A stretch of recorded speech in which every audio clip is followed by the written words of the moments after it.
Episode 108 चिता 1 और लाशें 2। मुग्धा को कहीं न पाकर मिहिर के दिल की धड़कनें बढ़ने लगती हैं और वो मुग्धा को ढूंढते हुए झोपड़ी के पीछे जाता है। वहां मिहिर किसी चीज से टकरा जाता है और जैसे ही उस ओर देखता है तो उसके पैरों तले से जमीन खिसक जाती है, क्योंकि सामने मुग्धा जंगल की सूखी पत्तियों के बीच सीधा लेटी हुई है और मुग्धा के सीने में चांदी का खूंटा गड़ा दिखाई दे रहा है। मुग्धा की आंखें बंद है, उसकी धड़कनें भी बंद हो गई हैं और मुग्धा का शरीर धीरे धीरे काला पड़ता जा रहा है। मुग्धा को ऐसे बेसुध पड़ा देखकर मिहिर हक्का बक्का रह जाता है। उसका दिल दिमाग दोनों काम करना बंद कर चुके होते हैं और उसका पूरा शरीर कांपने लगता है। उसके शरीर में सिहरन महसूस होती है और मिहिर के कुछ भी सोचने समझने की शक्ति जैसे इस वक्त काम करना बंद कर चुकी होती है। मिहिर तुरंत मुग्धा के करीब जाता है और कहता है, ये क्या हुआ मुग्धा? प्लीज उठो मुग्धा, अगर ये मजाक है तो इसे अभी के अभी बंद कर दो। मेरी जान निकली जा रही है तुम्हें ऐसे देखकर। आंखें खोलो मुग्धा। लेकिन मुग्धा टस से मस नहीं होती है। तब मिहिर उस चांदी के खूंटे को देखता है जो मुग्धा के सीने में गड़ा हुआ होता है। मिहिर बार बार मुग्धा को उठाने की कोशिश कर रहा है और उसे अपनी गोद में लिटाकर उसके गालों पर हाथ मारते हुए उसे जगाने लगता है। मुग्धा को कोई हरकत करता ना देखकर मिहिर की सांसें अटकने लगती हैं और उसकी आंखों से आंसू बहते ही जा रहे होते हैं। मिहिर मुग्धा को कसकर अपने सीने से लगा लेता है और जोर से चिल्लाता है, मुग्धा! लेकिन मुग्धा बेसुध कोई हरकत नहीं करती, और करती भी कैसी? उसकी जान जो उसके जिस्म से निकाल ली गई है। मिहिर मुग्धा को सीने से लगाए बार बार एक ही बात बोलता जा रहा है, उठो ना मुग्धा, तुम्हें क्या हो गया? देखो ना मैं तुम्हारा मिहिर तुम्हारे कितने पास है। अब हमें कोई अलग नहीं कर सकता। बस तुम अपनी आंखें खोलो मुग्धा, कुछ बोलो, प्लीज उठो ना मुग्धा। मुग्धा के बेजान चेहरे पर मिहिर की आंखों से बहते आंसू गिरते जा रहे हैं, लेकिन मुग्धा कोई हरकत नहीं करती। मिहिर रोते हुए आगे भी बोलता जा रहा है, मुग्धा तुम मुझे छोड़कर कभी नहीं जा सकती। तुम जानती हो तुम्हारा मिहिर तुम्हारे बिना नहीं जी सकता। उठो मुग्धा उठो, तुमने मुझे वादा किया था, मेरे सिर की कसम खाई थी तुमने, तुम वादा नहीं तोड़ सकती। लेकिन मुग्धा तो मानो जैसे किसी गहरी नींद में सो गई है, जहां से अब वो फिर कभी नहीं जाग सकती। मिहिर टूटे बांध की तरह आंसू बहाए जा रहा होता है और जोर जोर से मुग्धा का नाम चिल्लाए जा रहा है, लेकिन उस घने जंगल में सिवाय मिहिर की आवाज के और कोई आवाज नहीं होती। मिहिर को कुछ समझ नहीं आ रहा होता कि वो करे तो क्या करे। वो बस मुग्धा के बेजान शरीर को अपने सीने से लगाए बैठा रहता है। कुछ सोचकर मिहिर जल्दी से मुग्धा के शरीर को अपने शरीर से बांध लेता है, जिससे वो गिरे ना। फिर मिहिर तुरंत तेजी से बाइक चलाते हुए उसी चाय की गुमटी वाले के पास जाता है और बोलता है, काका, यहाँ कोई हॉस्पिटल है क्या? मेरी बीवी को पता नहीं क्या हो गया है, बोल ही नहीं रही है, देखो ना। मिहिर की बात सुनकर वो चाय वाला तुरंत अपनी दुकान से बाहर आता है और मुग्धा को देखता है। वो भी मुग्धा को इस हालत में देखकर डर सा जाता है और बोलता है, बेटा, यहाँ से 15 मिनट के रास्ते पर एक छोटा सा हॉस्पिटल है, तुम तुरंत वहाँ चले जाओ। चाय वाले की बात खत्म हो उससे पहले ही मिहिर तुरंत निकल जाता है हॉस्पिटल की तरफ। मिहिर की आंखों से आंसू बहते ही जा रहे होते हैं और वो किसी भी कीमत पर अपनी मुग्धा को नहीं खोना चाहता, इसलिए बाइक को हवा की रफ्तार में दौड़ाते हुए वो हॉस्पिटल की तरफ बढ़ता ही चला जा रहा है। हॉस्पिटल पहुंचकर बाइक को स्टैंड पर लगाने की भी मिहिर को सुध नहीं रहती और वो वैसे ही बाइक को पटककर मुग्धा को उठाकर अंदर की ओर भागता है। अंदर जाकर मिहिर तुरंत मुग्धा को स्ट्रेचर पर लिटा देता है और जोर से चिल्लाने लगता है, डॉक्टर, डॉक्टर, अरे कोई है क्या यहाँ? देखो मेरी मुग्धा को क्या हो गया है, डॉक्टर। तभी वहाँ अंदर से सफेद कोट पहने एक आदमी निकलता है और कहता है, क्या हुआ है?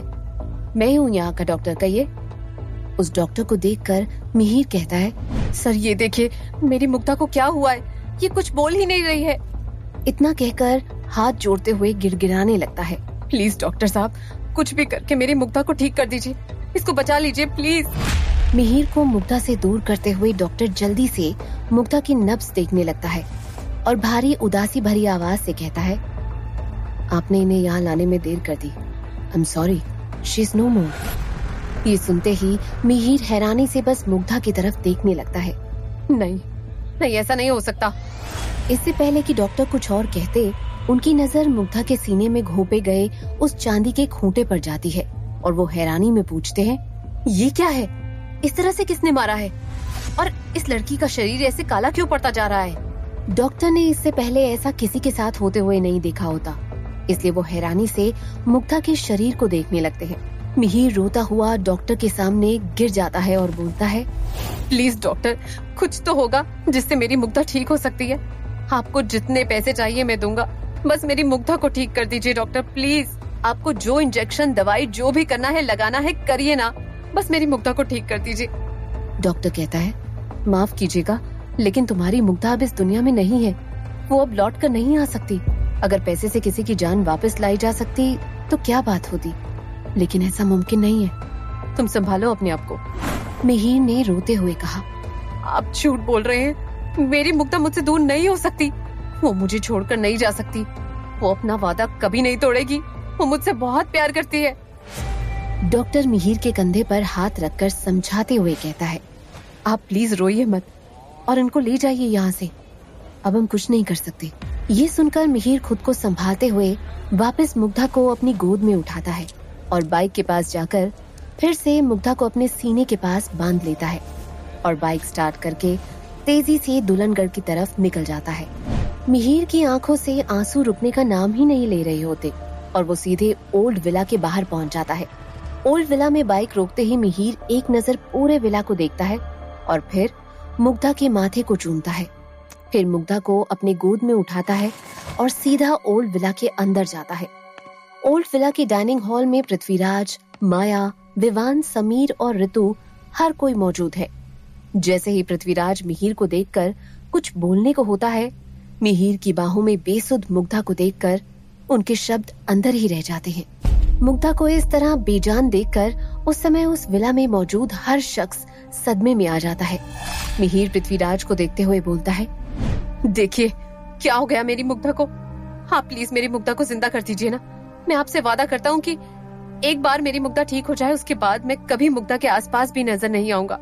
ये मेरा वादा है आपसे। बस मेरी मुग्धा को बचा लीजिए। इतना कहकर मिहिर जोर जोर से रोने लगता है। पृथ्वीराज भी मुग्धा को इस तरह से देखकर फूट फूट कर रोने लगते हैं और जोर से चिल्लाते हैं, मुग्धा। माया और ऋतु एक दूसरे को देखने लगते हैं। विवान को भी अपनी आंखों पर विश्वास नहीं हो रहा होता और वो भी दौड़कर मिहिर और मुग्धा के करीब जाता है। मिहिर विवान को पकड़कर झंझोड़ते हुए कहता है, तुम तो बचा सकते हो ना मेरी मुग्धा को विवान, प्लीज तुम तो बचा लो। मैं वादा करता हूँ मैं मुग्धा से बहुत दूर चला जाऊंगा। कभी अपनी शक्ल भी नहीं दिखाऊंगा तुम लोगों को। मेरी परछाई भी कभी मुग्धा के आसपास दिखाई नहीं देगी। बस इसको जिंदा कर दो विवान। लेकिन विवान के पास भी मिहिर की बातों का कोई जवाब नहीं होता। पृथ्वीराज रोते हुए कहते हैं, ये सब तेरी वजह से हुआ है मिहिर खुराना। सिर्फ तेरी वजह से मेरी बच्चे की जान गई है। मैंने कितना समझाया था अपनी मुग्धा को कि तुझ जैसे इंसान से दूर रहे, लेकिन उसने मेरी एक न सुनी और तुम्हारे प्यार में पागल मेरी बेटी मुग्धा आज अपनी ही जान से हाथ धो बैठी। मैंने कभी नहीं सोचा था कि कभी अपनी बेटी की लाश के पास भी बैठूंगा। तुमने मार दिया मेरी बेटी को। तुम कातिल हो, एक कातिल हो तुम। ये सुनकर मिहिर की आंखों से आंसू रुक ही नहीं रहे होते। मिहिर जाता है और पृथ्वीराज के पैरों में गिर जाता है। मैंने नहीं मारा मेरी मुग्धा को। मैं तो अपनी जान से भी ज्यादा प्यार करता हूँ मुग्धा से। मेरी बात का यकीन कीजिए। मैं तो उसके लिए नाश्ता लेने गया था और जब लौट कर आया तो मुग्धा बेसुध सी होकर जमीन पर पड़ी हुई थी। पृथ्वीराज कुछ नहीं बोलता, बस रोता ही जा रहा होता है। इतने में मुग्धा के मामा थापा वहाँ आते हैं और मुग्धा को ऐसे बेजान जमीन पर लेटा देख उन्हें समझने में बिल्कुल भी समय नहीं लगता कि उनकी भांजी के साथ क्या हुआ है और उनकी आंखों से भी आंसू बहने लगते हैं। थापा को देखकर मिहिर उनके पास जाता है और कहता है, अंकल कम से कम आप तो कुछ करिए, मेरी मुग्धा को होश में लाइए। देखिए ना कब से बोल रहा हूँ मैं इसे, लेकिन ये मेरी कोई बात सुनने को तैयार ही नहीं है। आप इसे उठने को कहिए ना, ये कभी आपकी बात नहीं टालेगी। मैं चला जाऊंगा उससे दूर, मैं वादा करता हूँ, मिहिर कहता है। मिहिर की बातें सुनकर गोविंद फूट फूट कर रोने लगता है। तभी पृथ्वीराज गुस्से में बोलते हैं, तुम निकल जाओ मेरे घर से। तुमने मेरी बेटी को मारा है। अभी के अभी मेरा घर छोड़कर चले जाओ, नहीं तो मैं तुम्हारी भी जान ले लूंगा। इस बात के जवाब में मिहिर कहता है, ये सिर्फ तुम्हारी बेटी नहीं है, ये मेरी मुग्धा भी है। और मैं अपनी मुग्धा को छोड़कर कहीं नहीं जाऊंगा। मिहिर की बातें सुनकर पृथ्वीराज विवान से कहता है, विवान, अभी के अभी इस लड़के को धक्के मारकर मेरे घर से बाहर निकाल दो। मैं मेरी बेटी के कातिल को अब यहाँ एक पल भी और बर्दाश्त नहीं कर सकता। विवान जैसे ही मिहिर को घर से निकालने के लिए आगे आता है, मिहिर विवान को एक जोर का धक्का मारता है और विवान दूर खिड़कियों को तोड़ता हुआ बाहर जाकर गिर जाता है। सब हैरान होकर एक तरफ विवान को देखते हैं और फिर मुड़कर मिहिर को देखते हैं। इसके बाद किसी में भी इतनी हिम्मत नहीं होती कि अब वो मिहिर को कुछ भी कह सके। मिहिर एक बार फिर से मुग्धा की लाश उठाता है, उसे बाइक पर अपने सीने से लगा कर रखता है और बाइक स्टार्ट करके तेजी से अपने घर की ओर अपने मामा के पास चला जाता है। मिहिर के मामा अंदर अपने कमरे में आराम कर रहे होते हैं। जैसे ही उन्हें बाइक की आवाज सुनाई देती है, वो तुरंत बाहर की तरफ आते हैं। मामा मिहिर से कुछ बोलने ही वाले होते हैं कि तभी मुग्धा के बेजान शरीर को देखकर उनकी आवाज मानो गायब सी हो जाती है।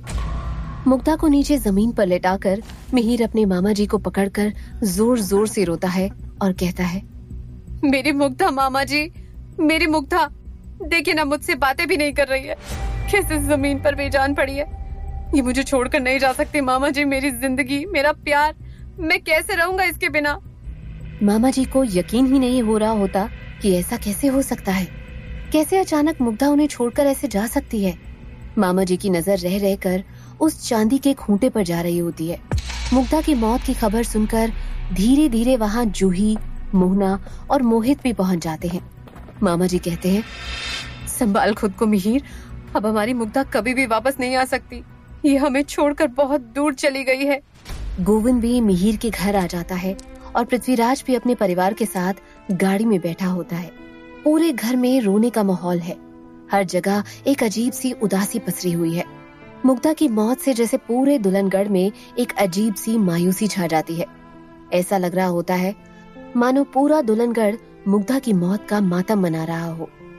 तभी गोविंद मामा रतन मामा से बोलते हैं, अब समय बर्बाद करने का कोई फायदा नहीं है भैया, अब हमें समय रहते मुग्धा की लाश का अंतिम संस्कार कर देना चाहिए। ये सुनते ही मिहिर मुग्धा के शरीर के सामने आकर खड़ा हो जाता है और कहता है, कोई भी मेरी मुग्धा को हाथ नहीं लगाएगा। अगर किसी ने मेरी मुग्धा को हाथ लगाने की कोशिश भी की तो मैं भूल जाऊंगा कि मेरे सामने कौन खड़ा है। जो भी मुग्धा को हाथ लगाएगा उसे मुझसे होकर गुजरना पड़ेगा। मेरी मुग्धा को कोई मुझसे दूर लेकर नहीं जाएगा। मेरी मुग्धा सिर्फ मेरी है, वो कोई मरी नहीं है, वो जिंदा है, बस बेहोश हो गई है। मिहिर की हालत देखकर रतन मामा बहुत परेशान होते हैं। उन्हें समझ में नहीं आता कि वो करे तो क्या करे।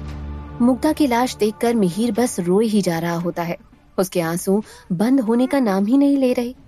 दूसरी तरफ मुग्धा सुध-बुध खोई, हर चीज से अनजान कि उसके आसपास क्या हो रहा है, बस जमीन पर पड़ी हुई है। मुग्धा का वो प्यारा सा हंसता मुस्कुराता हुआ चेहरा जो हमेशा खिला हुआ रहता था, जिसे देखो तो ऐसा लगता था मानो सामने चांद ही मुस्कुरा रहा हो, जो हमेशा जूही की हर बातों पर हंसती थी, जो मिहिर को प्यार से देखकर हौले से मुस्कुराती थी। तब मिहिर की वीरान जिंदगी में जैसे कई रंग बिखर जाते थे। जो रतन मामा की इतनी देखभाल करती थी और अपने पापा की हर बात सुनती थी, आज वही हंसता मुस्कुराता चेहरा सिमटा हुआ है। उसकी आंखें बंद है, ना वो हिल रही है, ना ही उसमें कोई हरकत हो रही है। वो बस पड़ी हुई है, चुपचाप बेजान सी।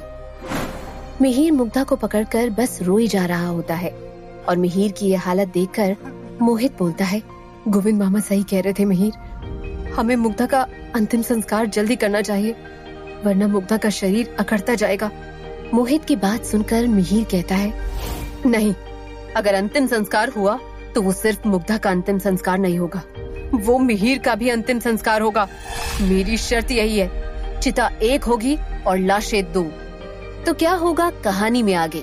क्या मिहिर भी मुग्धा के साथ अपनी जिंदगी खत्म कर लेगा या कुछ ऐसा होगा जो किसी ने सोचा भी ना होगा?